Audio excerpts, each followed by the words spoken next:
Hello, everyone. We'll be getting started shortly. Please share your name and where you are joining us from in the chat box.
Welcome, everyone, and thank you for joining today's webinar, Clearing the Air, the Science of Secondhand Smoke. My name is Abby Nellis, and I am an associate with CADCA's Geographic Health Equity Alliance, or GEA for short. GEA, in partnership with American Non-Smokers' Rights Foundation, is excited to present today's webinar, which is the first webinar in a two-part series, Clearing the Air. Just a little background on GEA before we begin. GEA is a CDC-funded national network dedicated to reducing geographic health disparities related to commercial tobacco and cancer. Using a community-led approach, GEA specializes in helping state tobacco and cancer programs and their partners, such as state coalitions, local public health departments, and local coalitions, build capacity to implement effective public health practices that positively impact community health. We encourage you to visit our website, geohealthequity.org, to learn more and subscribe to our monthly newsletter. I'm sure we are all familiar with Zoom by now, but I'd like to go over a few housekeeping notes. All participants are muted by default, so for general comments, please use the chat box. We will have a Q&A portion at the end of the presentation, so for any specific questions for the presenters, please use the Q&A box. This week, you will receive a post-webinar email with the recording of the webinar, slides, and an evaluation survey. We kindly ask you to fill out the survey. Letters of attendance are given only upon completion of the evaluation survey. And now I'd like to introduce our presenter. Today's webinar will be led by our valued partner, Tracy Kennedy from American Non-Smokers' Rights Foundation. Tracy Kennedy has been fighting for smoke-free air since she testified at her first city council meeting as a high school student. In her current role as the Midwest state strategist for the American Non-Smokers' Rights Foundation, she works in a challenging 13-state territory at the local and statewide level to protect all employees from secondhand smoke at work. Tracy is passionate about the power of coalition building and grassroots policy change to impact population health. Tracy, I will pass it on to you.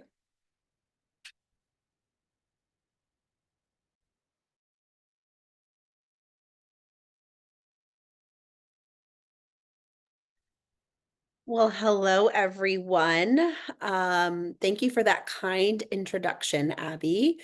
I am Tracy Kennedy. I am the Midwest State Strategist with Americans for Non-Smokers' Rights, the A&R Foundation, or who we affectionately call A&R. I am based in Des Moines, Iowa. I'm a born and raised Midwesterner, and I studied both biochemistry and political science at the University of Missouri, which feels very apropos for our discussion today, because that's exactly how I approach the foundational element of our work in smoke-free policy change, which is secondhand smoke. So today we're going to talk about the basics, secondhand smoke, which now is less arguably accepted as dangerous. We're going to talk, though, also about e-cigarette, aerosol, marijuana secondhand smoke, and thirdhand smoke, and how approaching all of these together to make sure you have a strong policy, maximizes the public health benefit. You will see at the bottom of each slide is our URL. Our website is no-smoke.org that has a plethora of resources. So the slides are not going to contain the individual studies or links to the facts and figures that we use to form the basis of what's presented today. So I invite you and encourage you to go to this website to see what's updated regularly, and fact sheets and presentations, all kinds of things on our website. And of course, we'll talk about this at the end. I welcome your questions, but also invite you to contact me. As you all were joining, I saw some friends and folks from across the country that I've been fortunate enough to work with. But at A&R, we're a small but mighty team. All we do, our number one priority is working on smoke-free air policy change. So we would love and encourage to work with you all and your amazing folks. And before we dive in, just briefly, I just want to say how much we appreciate and acknowledge and recognize the strength of your all's coalitions. When I am starting a project or working with a coalition for the first time, there are always go-to folks in the community that we suggest, here's where to plug in. Here's the network of people who are making things happen and working on core issues. And it's often your coalitions that are really just doing such incredible things, taking on hard issues. And I really have had the pleasure of being able to pass successful smoke-free laws working with coalitions like your all's today. So I just want to say how much we recognize and appreciate you all at Americans for Non-Smokers' Rights. So since it's a Monday, you've had a few hours to warm up and have your caffeine kick in. Let's get into the science. So this is our latest map of the United States as it goes for local and statewide smoke-free laws. So in addition to making sure we publish information about the facts and figures about secondhand smoke, we also maintain a database of all kinds of different tobacco-related policies, including smoke-free workplace laws. Those policies then are translated into lists and maps, which are published quarterly. So if you're wondering how many cities in my state have gone smoke-free, go to that URL, no-smoke.org, and you can look up the latest list. So these light blue states, those are statewide laws where all workplaces, restaurants, and bars are smoke-free. And then the little triangles are cities that are smoke-free, and the circles are counties. So you'll see some overlap. So in some of the blue states where there's a statewide law, local ordinances have been passed that might cover things or gaps in protection. There's one light brown state, that's Michigan. The Michigan law allows for marijuana smoking in restaurants. So that's why they get that special little color. And then the yellow, Nevada and Colorado have also made some accommodations for on-site consumption of marijuana. So again, we also have another map that would show which states are preempted, which means local communities cannot take any action that's stricter than what's at the statewide level. But we've been working hard in places like Tennessee. We repealed preemption, and now we have smoke-free laws on the books in Nashville and Hendersonville. So I like to start with this because this is the success story of social norms change and shifting to 2024. When our organization was founded more than 40 years ago, it would have been very difficult to imagine this level of coverage, where now smoke-free air is the norm. In fact, it was in many of our lifetime that we were still working to get smoking out of workplaces like airplanes. And the response was to have a smoking and non-smoking section on the airplane. So truly, we have come so far where by percentage, a majority of Americans are protected by a workplace, restaurant, or bar law. So that's the good news. The good news is we know secondhand smoke is harmful, but there's something we can do about it. Passing a smoke-free law has an immediate benefit at removing those hazardous chemicals. So that's the good news. I want to share that at times we have become so accustomed to smoke-free air that when we're talking with our friends, our family members, or even with our coalition around the table, people will say, I really don't think this is an issue in our community. Who really cares? We have so many pressing issues. We have so many things that are concerning parents, that are concerning our teachers and our city decision makers. Who cares about secondhand smoke? It's really not a problem. I can't remember the last time I went somewhere where someone was smoking inside. And that's exactly the point. While we've shifted the norm, it's this beautiful benefit that now people are able to take smoke-free air largely for granted. And they just have come to expect living in a smoke-free home, going to a smoke-free school, and then entering a smoke-free workplace. But the problem is the gap is widening, and the people who remain exposed to secondhand smoke are some of the most vulnerable in our community, including children, including people of color, including older adults. So that's why we care. And after all of that, we also know that smoking remains the leading cause of preventable death and disease, and secondhand smoke exposure remains a top 5. It's usually around 3 or 4, top 5 leading cause of preventable death and disease. So if someone says, I just am not sure now's the time, I don't see the sense of urgency, it's hard to argue with the number 1 cause of preventable death and disease, and something we know is proven to help alleviate some of that burden. That is why we care. One key point that we want to start from today: smoke is smoke, and smoke-free air is smoke-free air. Secondhand smoke is secondhand smoke. So when we are starting to work on this issue, as I said several decades ago, we were really focused on combusted commercial cigarettes. That was really the number 1 product. That's what people use. That's what they used in public places. That's what the industry has pushed. But over time, the industry and those products have evolved. And now we have e-cigarettes, which don't just simply release water vapor. They do produce a chemical aerosol, which is hazardous to the bystander.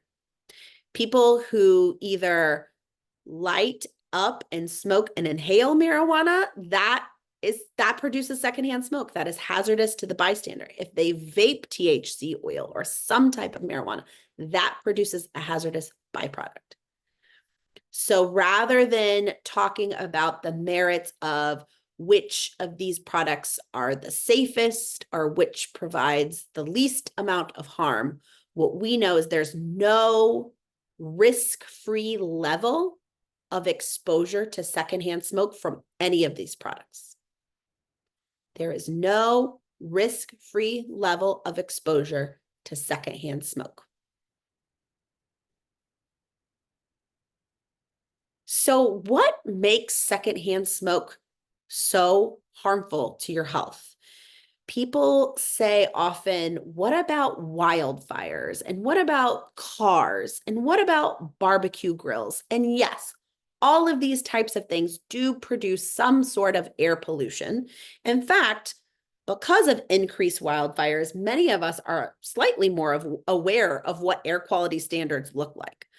But the unique element about lighting something on fire and inhaling it or vaping it is the size of the particle itself within a cigarette, within a joint, within an e-cigarette. The chemicals are so microscopic. So here you see the strand is the size of a human hair. And then you have fine beach sand, the little rock looking element. And even dust, pollen, and mold, that's PM10. So combusted particles and compounds, heavy metals like an e-cigarette aerosol, that's particulate matter 2.5 microns in diameter. So you have the human hair, dust or pollen, and you have a little tiny secondhand smoke particles, and that makes them very easy to be breathed deeply into the lungs to cause health effects. The other aspect of what makes the size of the chemical so challenging is it makes it nearly impossible to clean it or remove it from the air because it's just too small. It's too, think of a strainer. There's no way to make the hole so small that it holds the particles. So it matters less the level of nicotine or how natural the ingredients are or how pure the compounds are. If you're lighting it on fire and combusting it, if you are aerosolizing it, you get secondhand smoke and secondhand aerosol. You get these little chemicals that can be breathed deeply into the lungs, hazardous to the bystander. So I'll be the presenter today to say, get out your phones if you can and scan this QR code. I highly recommend everything I just described in terms of measuring particulate matter is an activity scientists have replicated over and over to show the harmful effect of indoor smoking by using side pack monitors to measure indoor air quality and then determining the hazardous level and components of those and the related health effect before a law goes into effect. So somewhere where smoking is still happening indoors, like in Las Vegas, this study by Michael Tynan, a public health analyst with the Centers for Disease Control Office on Smoking and Health. This QR code will take you to a brief YouTube video description of his research. What happens in Vegas stays in your lungs.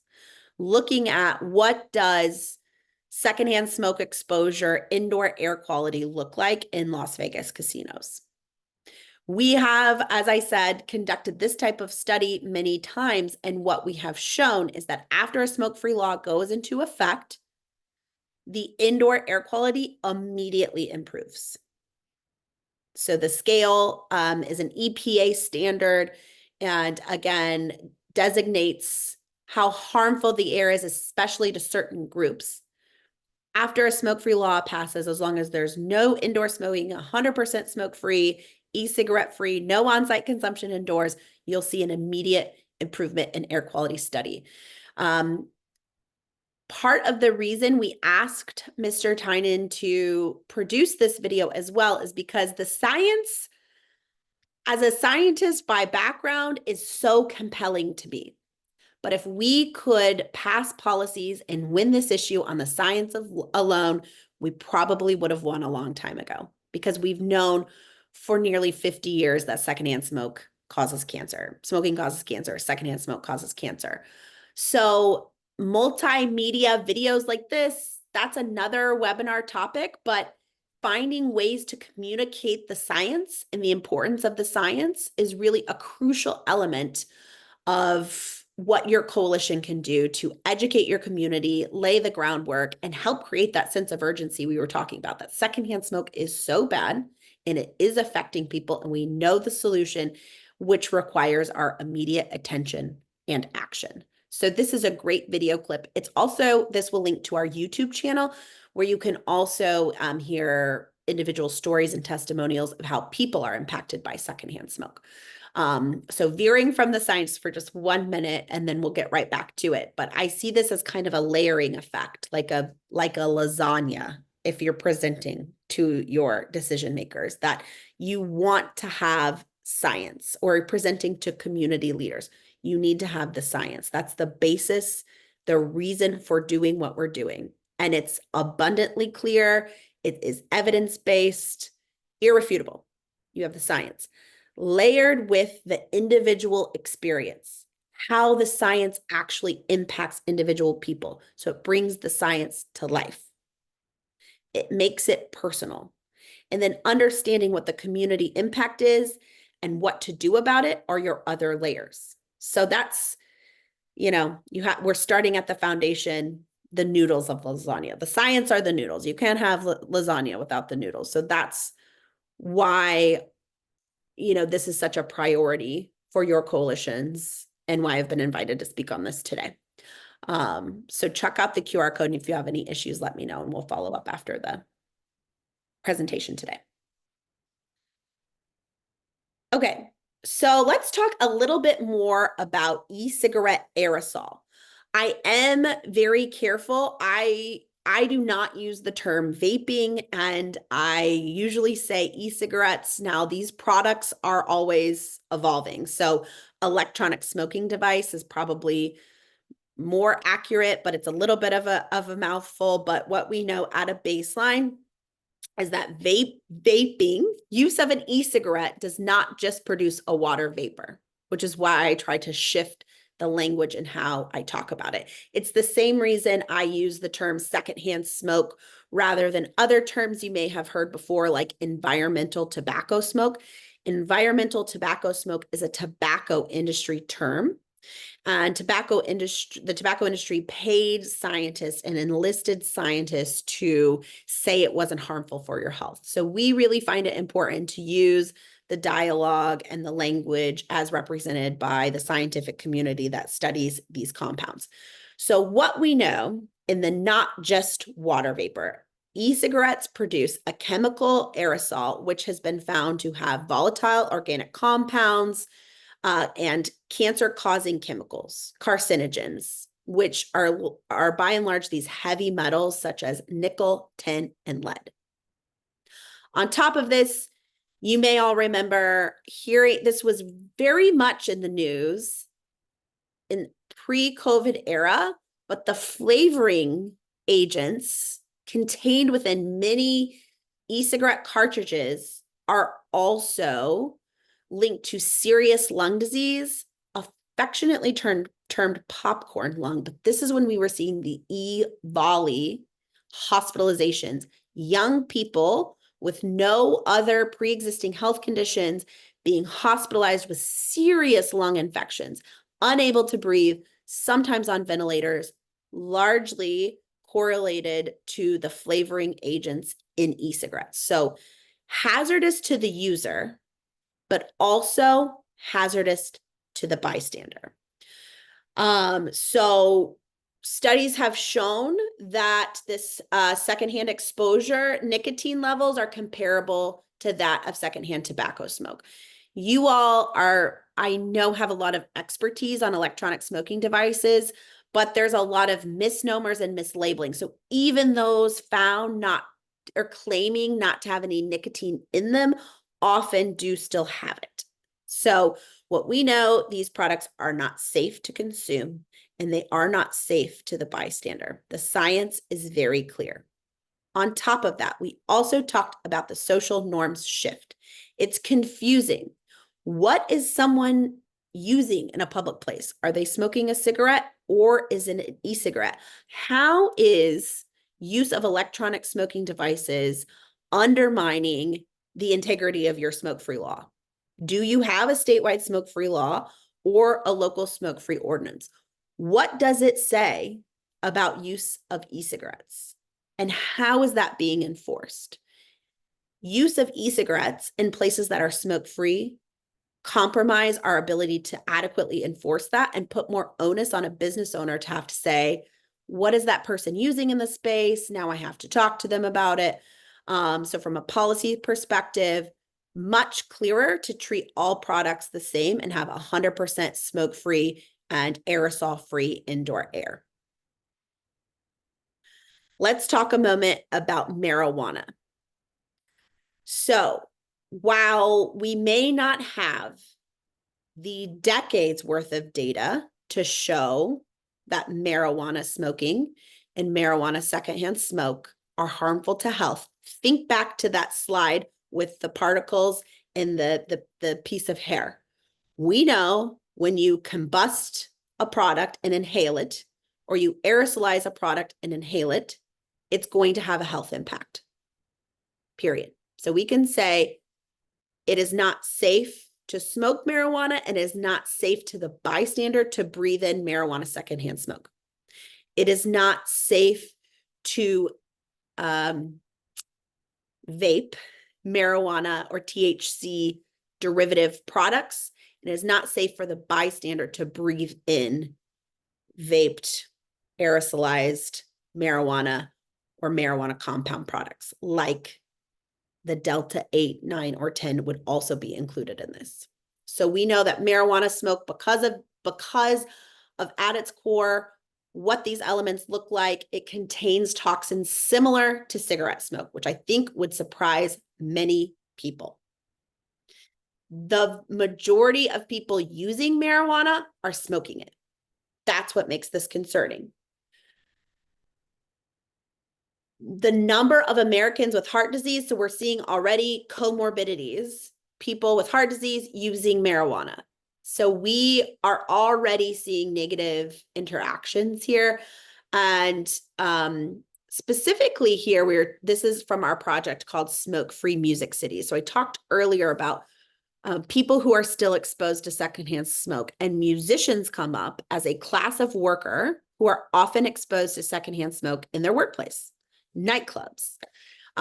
So making sure to protect the strength of 100% smoke-free and e-cigarette-free, electronic smoking device-free workplaces is making sure they also address use of marijuana or THC derivatives. We know even in a retail setting that these products are not safe to be used.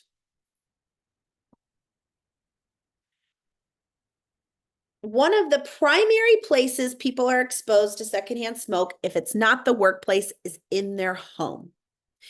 At the beginning of the hour, we talked about those who are most vulnerable. Older adults, small children are most likely to be exposed to secondhand smoke in their homes, but also thirdhand smoke. Unfortunately, secondhand smoke does not adhere to arbitrary boundaries. So any type of shared HVAC system or windows where smoke can come in, people with that share walls or share spaces or HVAC systems like in multi-unit housing or in a strip mall of businesses are going to be impacted by secondhand smoke from cigarettes or electronic smoking devices or marijuana. So that's a problem to begin with. But layered on top of that is the issue of thirdhand smoke. So this is the residual, what is left over after the smoke has cleared. After the lit cigarette's been smoked, you might still smell it, which is problematic enough, but it's not just a smell. It's actually a contamination of chemicals that forms carcinogens. It lingers in rooms, on our clothes, in textiles, and even sticks to walls. Nicotine is a very sticky substance. From when it's harvested as a plant to when it's smoked to when it sticks in your lungs, it sticks in the walls, sticks in the paint. Sheetrock does not have an absorption point when it comes to thirdhand smoke. So sheetrock, even if it's covered and painted in a finished home, will continue to release contaminants and possibly cancer-causing chemicals in perpetuity. So as a homeowner, as a renter, as people considering policy changes, the issue of thirdhand smoke is incredibly important. This is also compelling information to share with property owners as well as business owners. Thirdhand smoke has an impact on several elements that go into a business. The booths, the ceiling tiles, the machines, if it's a casino, the slot machines, the furnishings. All of these things not only happen to get burns in them, like in the carpet or in the furnishings, but they also release hazardous chemicals. I also will just briefly mention, especially related to smoke-free multi-unit housing, some of us feel very close to our older adults in our life we might be caring for, and we worry about them or the babies in our lives, but also animals are impacted by second and third-hand smoke, especially think of a cat. So pets exposed to secondhand smoke can get cancer and get sick from their exposure. Now, think of third-hand smoke, the residual smoke left on the fur of an animal, like a dog, and then a small child petting the dog or being around the dog. Same with the carpet. Then you get third-hand exposure, or your beloved cat then cleaning themselves and licking their fur where the third-hand smoke lives. So I mention this because everyone has a beloved relative or animal that this might be what makes it click for them. You know, oh yeah, I know smoking is bad. I know secondhand smoke is bad, but that's really not a big deal. But I do live in a condo and I do have a cat. I had never thought about that before. So help translate the science in a way that makes the most sense to the group who is impacted. The best solution to addressing the hazards of secondhand smoke are smoke-free laws that are strong, simple, and fair. They apply to use of all products in all places. Not only does that mean the greatest public health impact, but they're also the easiest to enforce. And finally, they're the least likely to be challenged in a legal case. So they're more likely to be able to withstand litigation if you're not saying you can smoke in some businesses, but not others, because there is a fairness principle, not only when it comes to worker health and safety, but also when it comes to the way businesses function. So strong, simple, and fair means no indoor smoking or use of electronic smoking devices. We talked a lot about combusted commercial tobacco. We talked about e-cigarettes and electronic smoking devices, and we talked about marijuana. But this also means cigars and hookah, which are two of the primary areas where we are seeing pushback on long-standing, very popular, and very successful smoke-free laws. We are seeing efforts to chip away and reintroduce indoor smoking of cigars. There is nothing inherently safer about cigars or how they're used to warrant them being allowed to be used indoors. So we talked about the fairness principle when it comes to businesses, but when it comes to exempting a venue, saying we are okay with allowing smoking or use of products in this one venue. Usually, again, it's a cigar bar or a retail store or a membership club. Think a veterans organization or a private club. But the problem is, not only is it more difficult to enforce and you don't get the full public health benefit, but exemptions mean inequity. And it's a deep inequity that the workers left behind are amongst the most vulnerable populations. They're more likely to face other health issues, have less likelihood to have access to healthcare and different jobs to be able to either get a different job where they're not exposed to secondhand smoke or a different home. We are not okay with saying we're willing to compromise and let some people be exposed to secondhand smoke. And this particularly worries me at the rapid rate at which cannabis consumption, marijuana consumption is being legalized in a way that will expose a whole new class of workers to secondhand smoke. Why do we care about this inequity?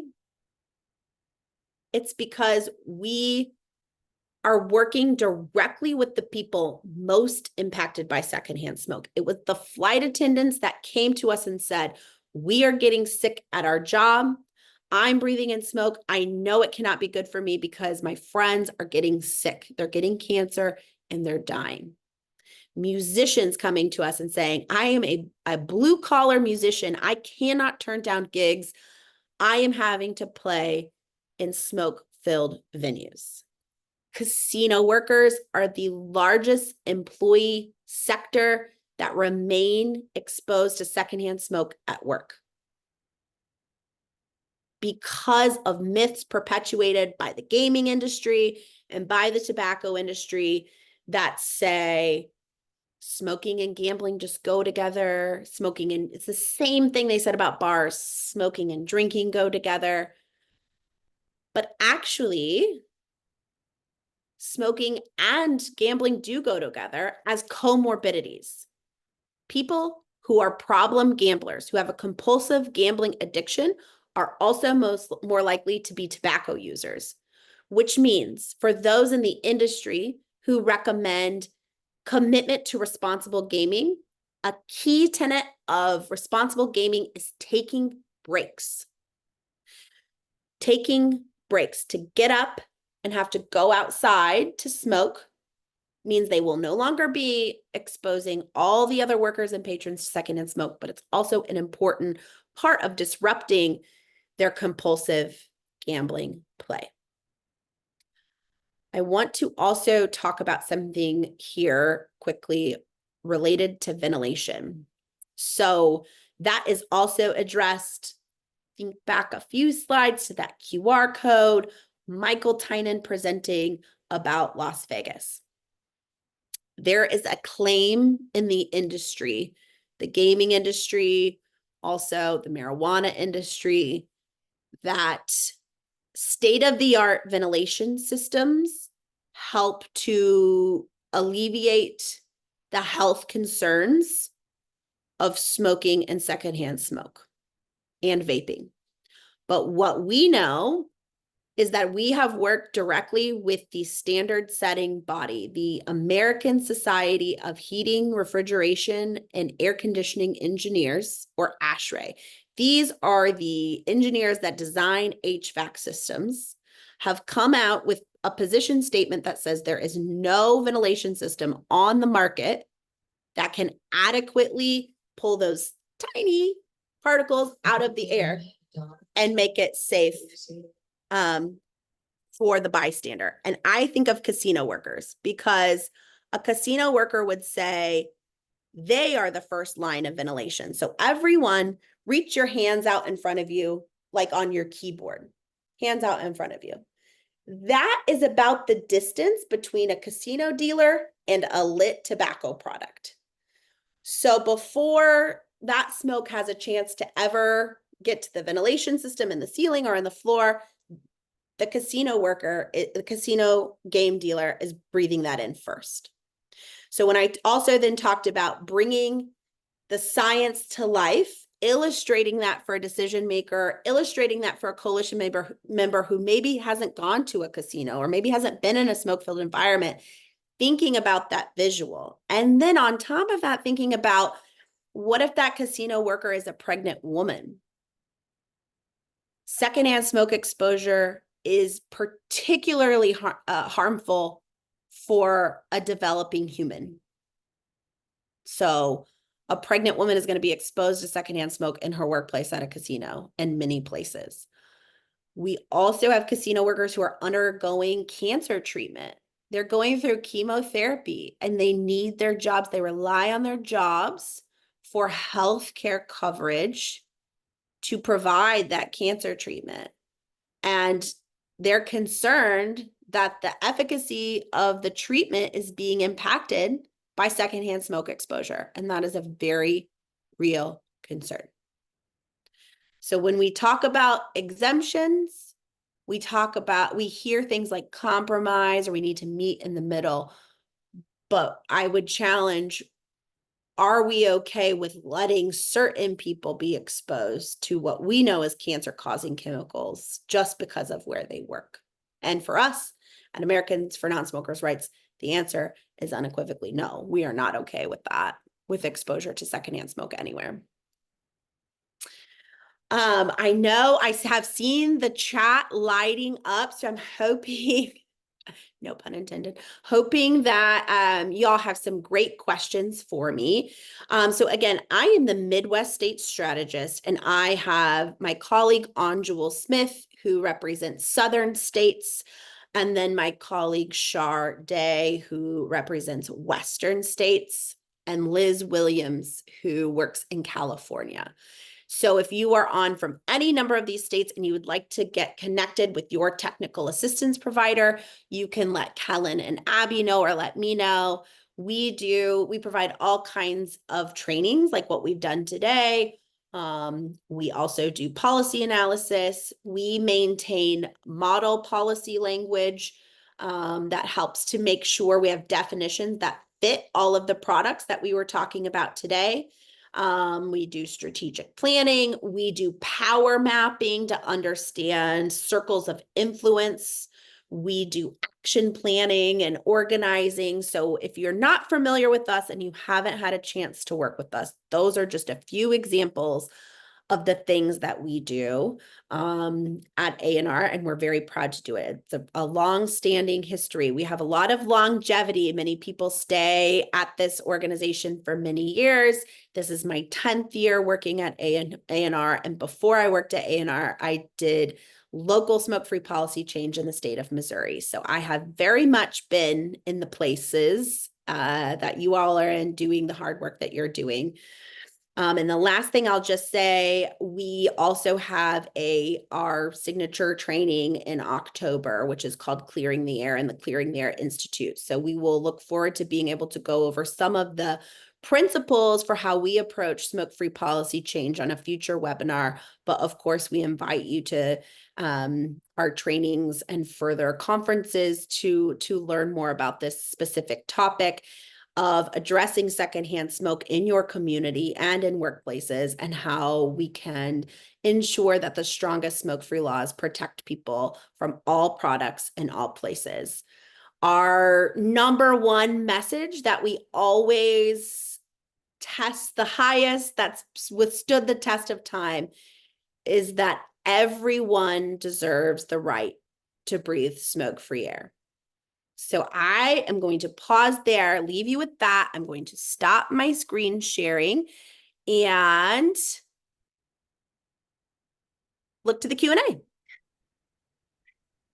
Thank you so much, Tracy. The first question that we have is, the map of laws reminds me of something I looked at as mask mandates were rolling out in 2020. States without mask mandates and states without smoke-free indoor air laws had a high degree of overlap. Have we reached a ceiling effect where policymakers just don't want public health laws? Ooh, what a question, Anonymous. Wow. That is a really interesting question. So I would say two things. During COVID, we did see a general slowing in the number of local and statewide laws addressing smoke and secondhand smoke. Part of that we felt was just because legislators weren't meeting, coalitions weren't able to go into state houses or into council chambers to meet with decision makers. And unfortunately, in that time, the tobacco industry was also ramping up their presence, hiring more lobbyists, writing more checks. And so we do have a very worthwhile opponent in the tobacco industry, which also happens to be the e-cigarette industry, which also happens to be invested in the marijuana industry. So yes, there has been a slowing in the number of laws passed, which I guess you could say might be somewhat of a ceiling. And we have seen an increase in industry interference. And we've also just seen a general undermining of public health professionals in kind of relating anything public health policy to mask mandates, which I think is a challenge we're really going to have to work to overcome. The answer, I think, though, is kind of just cutting through that noise, which is where I kind of started this presentation, cutting through the noise to say, you know, we want to address youth e-cigarette use, which is a huge concern in our community. And the way to do that is smoke-free policy change. Telling the story of casino workers, having casino workers organize and talk about their lived experience at work is the way to overcome that. And just to keep showing up and leaning into it. I'm sure there is kind of a hope by the industry that we will just accept that this is the ceiling, but we have statewide laws moving in several states, because also during those same mask mandates, businesses had to quickly adapt to be able to operate in compliance with mask mandates, and they had to operate as smoke-free. So places that industry leaders said would never go smoke-free, more than 100 tribal casino properties went smoke-free by decision of their sovereign leadership. Casinos in several states went smoke-free. So COVID represents such a sea change in so many ways that's very difficult to unpack, but we feel optimistic that people are really starting to revisit the issue of indoor smoking in a very real way. So thank you for that. Whew, no softballs. Tough question. Next question, does the workplace include outdoor work areas such as marinas? Yes, our model policy language also includes outdoor places of employment. So it might be your parks department, transit areas, people waiting to get on buses or trains, and also service lines, people waiting in line for food trucks or outdoor services. So yes, absolutely, it addresses outdoor places of employment.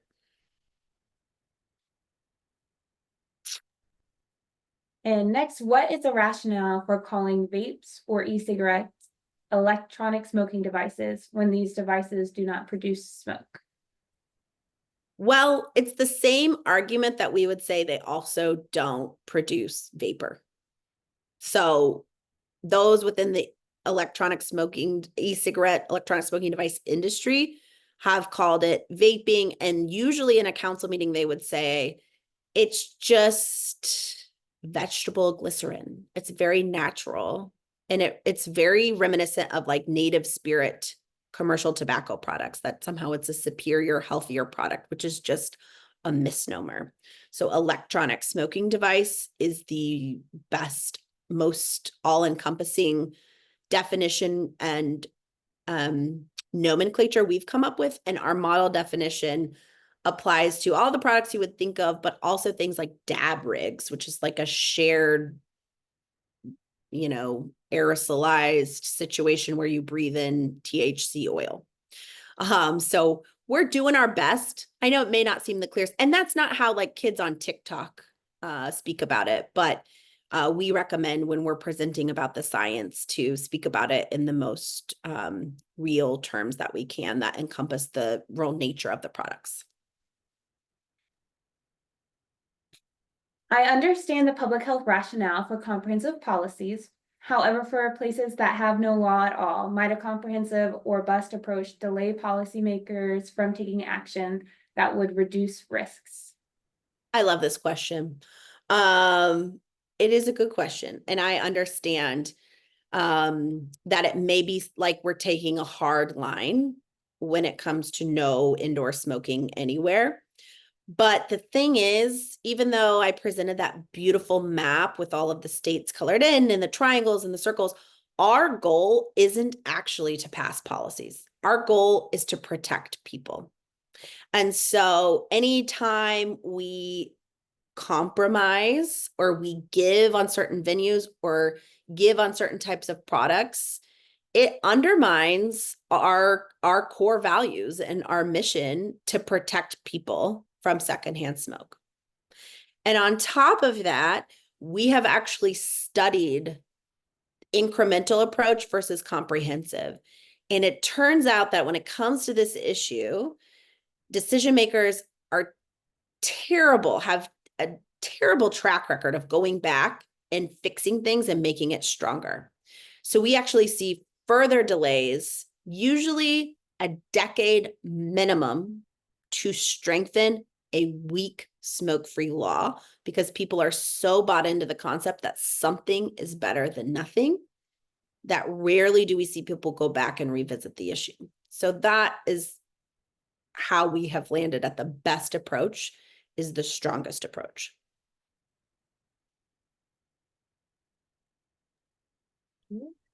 What are the impacts of third-hand smoke? Where can we find studies that give information on third-hand smoke impacts?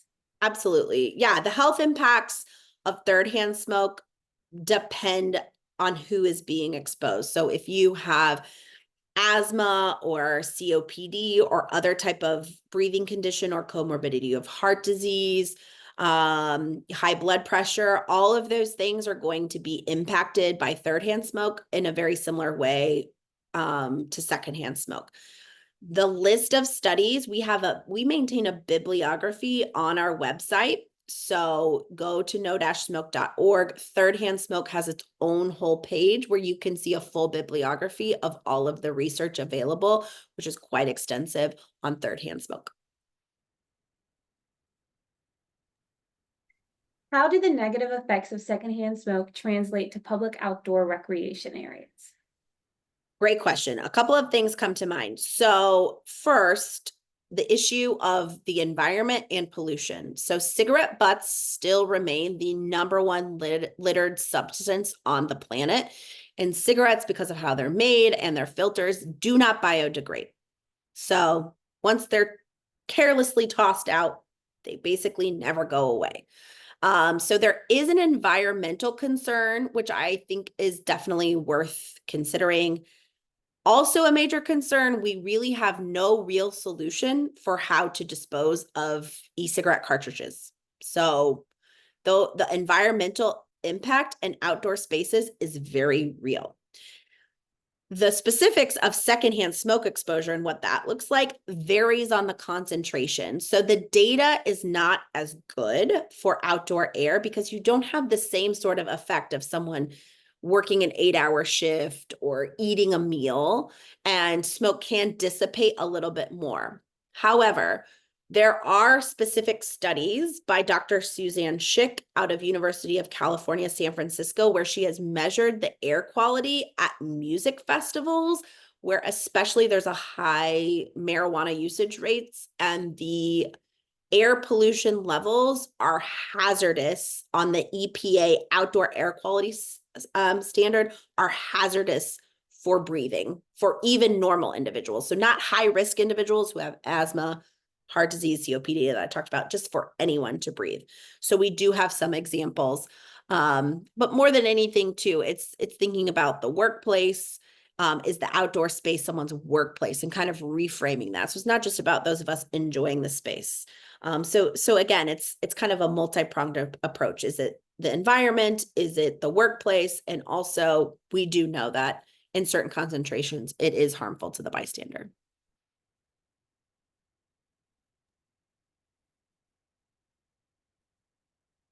What can you do when you live in an apartment complex and people do not respect the no smoking regulations and the administration does not enforce it? Smoke with their apartment doors and windows open, and residents, their pets, and vegetation all exposed to secondhand and thirdhand smoke. That's a difficult question, and I do appreciate that enforcement is always a concern. I think what would be interesting would be organizing residents to make sure they can share how they're feeling. What does it mean to be a good neighbor? And maybe it's signing a petition or signing a survey, and really going through all the advocacy steps to let people know that they need the policy to be respected. We do not recommend an eviction necessarily for people who smoke in multi-unit housing, but what if a person was violating any other terms of their lease or policies? If they had a pet in a no pet building or a noise violation. So why are they letting residents kind of get away and not taking any action for something for this one aspect when they wouldn't for another aspect? So that is a longer discussion. There's a lot of different options, but definitely resident engagement, because it's likely a few smokers who are impacting a large number of residents. So engaging them would be really, really important. Okay, I think we have time for just a couple more questions. So we'll do a couple more and then I will get the questions to Tracy and she'll type up answers. So when the follow-up email comes out, you'll also get answers to all of the wonderful questions in the Q&A we couldn't get to today. People who work in fast food restaurants, are they exposed to secondhand and thirdhand smoke, especially the cooks? Yeah, definitely. I mean, I think it's just a lot of restaurant chains have actually gone smoke-free by a corporate decision. And so we just see it less in like a corporate fast food chain. You know, McDonald's are smoke-free, but the Olive Garden in St. Charles, Missouri still had a smoking section like 2 years ago. So it just depends on the place. But certainly those who work in the hospitality industry, but more especially bars and casinos than restaurants. So it's not that they're not exposed. Part of more of the issue for fast food restaurants is people smoking like right outside the door from the kitchen. So you have to like walk through the gauntlet of smoke, or if you're trying to take a break because you need a break, people are out there smoking. So I would actually see kind of the buffer area outside of a restaurant as a bigger issue than actually inside a fast food restaurant. All right, last question. As more states are start passing cannabis laws for adults, what can we do on a local level to address second and third hand smoke, especially with e-cigarette use inside? The number one thing you can do is engage in the work. So I think especially with cannabis, there's a tendency, in marijuana, there's a tendency to say, that's not my area of expertise. I don't really know if that falls under my purview. It's nothing our coalition has ever dealt with. So when we as public health professionals and as policy advocates lean out, the industry tends to lean in. So now we have industry leaders, we have lobbyists, and we have business interests who are creating the regulatory framework for on-site consumption of marijuana. So I'm sure you can guess how that goes. They do not have public health at the top of mind.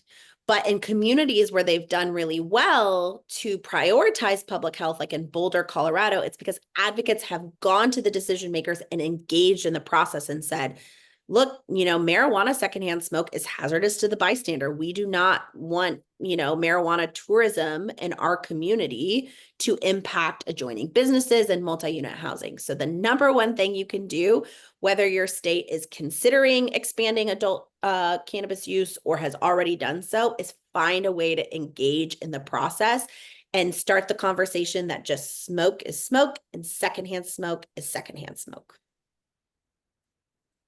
Thank you, Tracy. I have dropped into the chat a link to our evaluation. Just a note that in order to get your letter of attendance, you do need to fill out the evaluation. We'll also be sending out a follow-up email, which will have the slides, the recording, and the evaluation, and then also, again, the link to sign up for the next webinar. You can also use the QR code on the screen here.